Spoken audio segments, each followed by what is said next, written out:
میں جوان ہوں تو جب سے سنا نا مر جانا ہے، قبر میں جانا ہے، جنازہ دیکھا ہے، قبر میں بندے کو اترتے تھے، مجھے موت سے بڑا ڈر لگتا ہے۔ کوئی وظیفہ بتائیں یا مجھے کوئی نصیحت کریں۔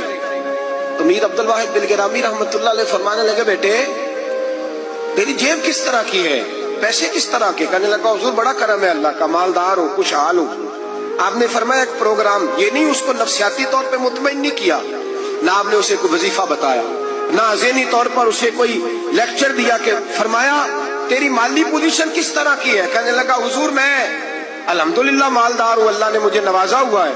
آپ فرمانے لگے اس طرح کر، روزانہ کی بنیاد پہ صدقہ دینا شروع کر، اور فرض نماز کے ساتھ ساتھ روزانہ کی بنیاد پر چند نفل پڑھنے شروع کر۔ صدقہ روز دے، 10 روپے دے لیکن دینے روزانہ ہے، 15 روپے دے لیکن دینے روزانہ ہے، روزانہ کی بنیاد پر صدقہ کر۔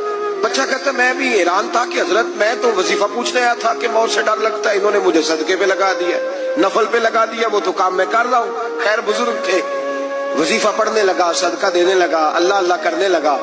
فرماتے ہیں کچھ دن بیت گئے تو میر عبدالواحد بلگرامی رحمت اللہ علیہ 6-7 ماہ کے بعد دوبارہ ملاقات ہوئی تو فرمانے لگے بیٹے اب تیرا کیا حال ہے؟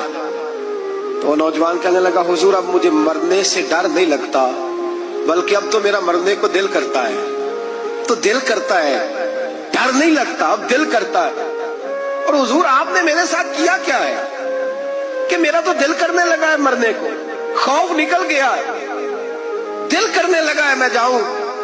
تو بڑا خوبصورت ارشاد فرمایا، کیا بات ہے، اللہ والوں کی باتیں اللہ کے لشکروں میں سے لشکر ہوتی۔